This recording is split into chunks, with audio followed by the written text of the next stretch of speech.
Thank you, Mr. Chairman. Thank you, Madam Secretary, for being here and helping us answer the fundamental question of whether we care about our sovereignty and the rule of law in our country. And unfortunately, I have the now cynical view that I'm not so sure we all agree on that we all value the rule of law and value the ability to manage our border effectively. A lot of questions have come up about the humanity of our policies, as they should.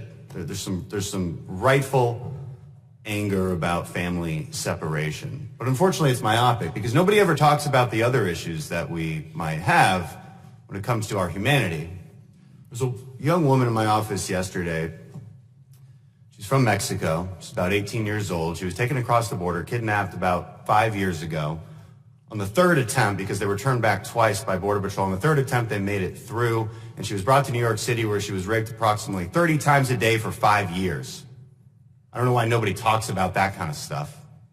When I was at the border in McAllen, in one day, in one location, 16 kids came across with adults that were not their parents. Further questioning and follow-through led to a stash house with 54 people kidnapped inside in Houston. Nobody talks about that humanity. Those are direct results of the fact that our asylum laws are taken advantage of. That's a direct result of the fact that that woman in my office was allowed to walk straight across the border. Nobody stopped her. There's no wall, nothing. Would have been turned back otherwise and not been in New York City to suffer the absolute nightmare that she did. And then we get to the question of whether walls work. And this has been a really fun conversation over the last couple months. Do walls work? Madam Secretary, would you agree that there's three parts to security: personnel, technology, and barriers? Absolutely. Can you just take one of those away? No, sir.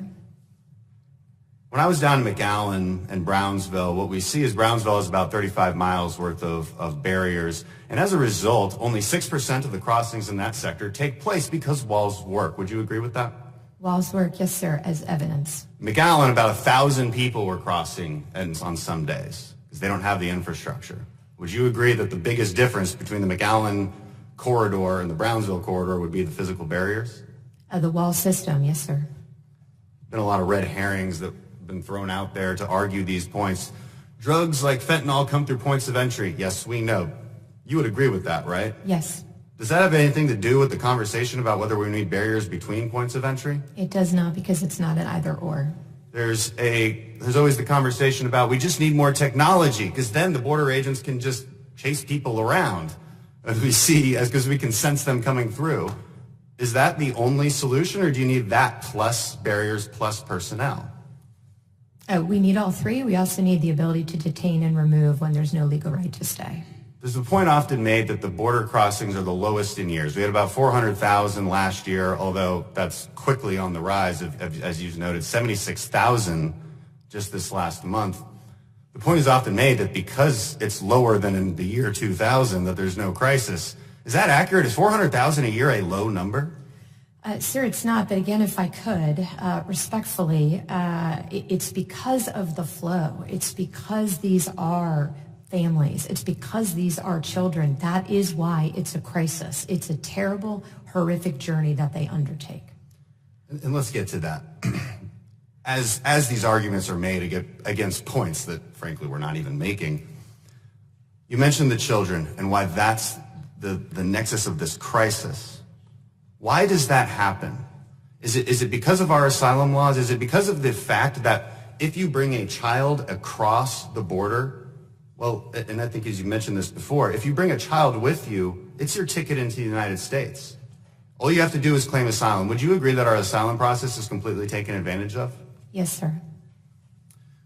Would you agree that if we were to put more resources at points of entry so that we could humanely bring people in and hear their asylum case, but not let them loose into the country, would that dramatically reduce these illegal crossings as well? Would that be part of the solution as well to reform the actual asylum process? Yes.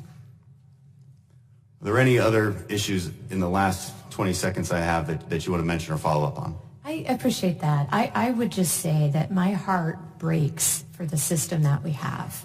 It does not allow us to help vulnerable populations as soon in their journey as we need to help them.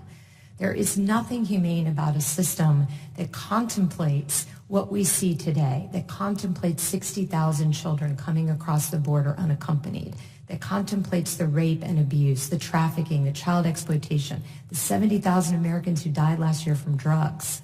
I am extraordinarily compassionate in my job, which is why I'm asking Congress to work with me to change the laws so that we can have a safe and orderly flow, so that we can take care of those who need asylum, so that we can take care of the vulnerable populations who believe they have no options in their country. That is why I spend so much time in the Northern Triangle, to help them build resilience and stability. Apologies, but thank you for the time. I just wanted to clarify.